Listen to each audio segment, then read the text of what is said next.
Mr. Ton and his wife live in the Luc Nam district in Vietnam.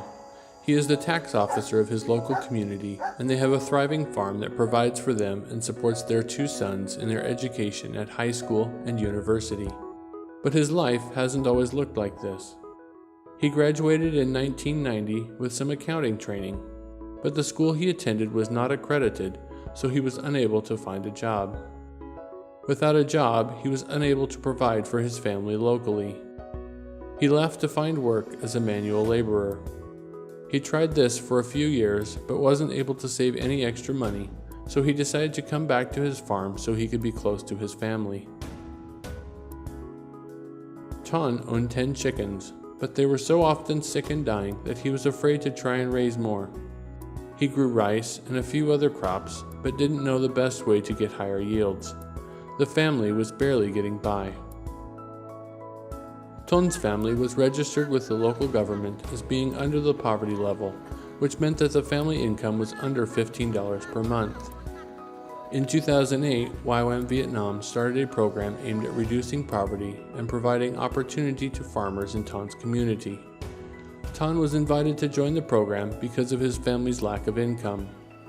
He chose to give it a try, hoping to provide a better life for his family.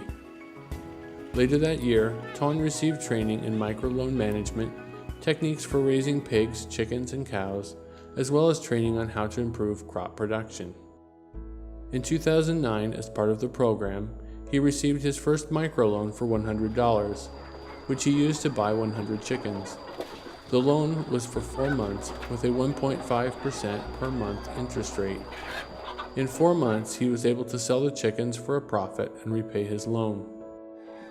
He took out another loan, this time for $150, and invested it in another batch of chickens. 4 months later, he was able to sell the chickens for a profit and repay his loan again.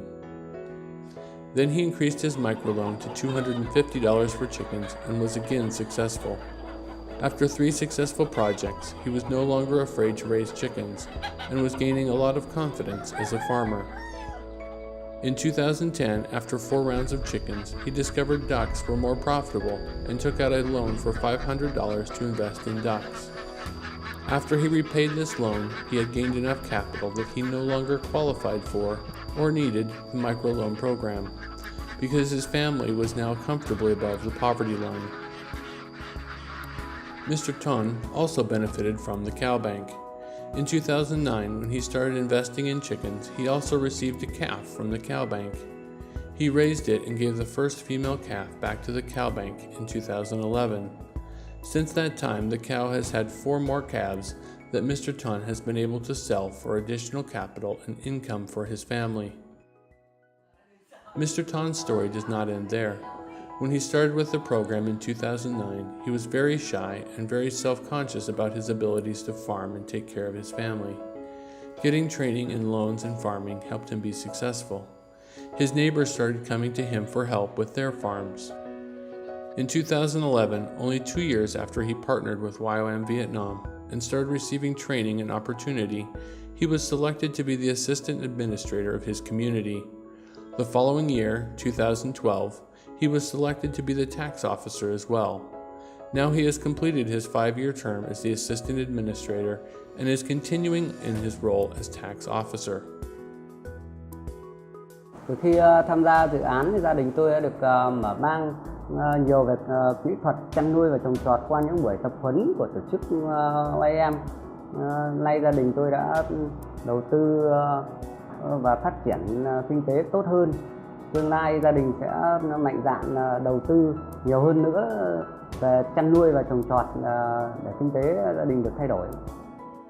Mr. Ton is an example of the success stories we are seeing. Many families are trapped in poverty and are looking for a chance to work their way out. Programs that just include microloans or just include individual trainings can sometimes hurt these families and leave them further in debt. YWAM Vietnam works through partnerships in the community to provide opportunity as well as the training and support needed to help these families leave poverty behind for good.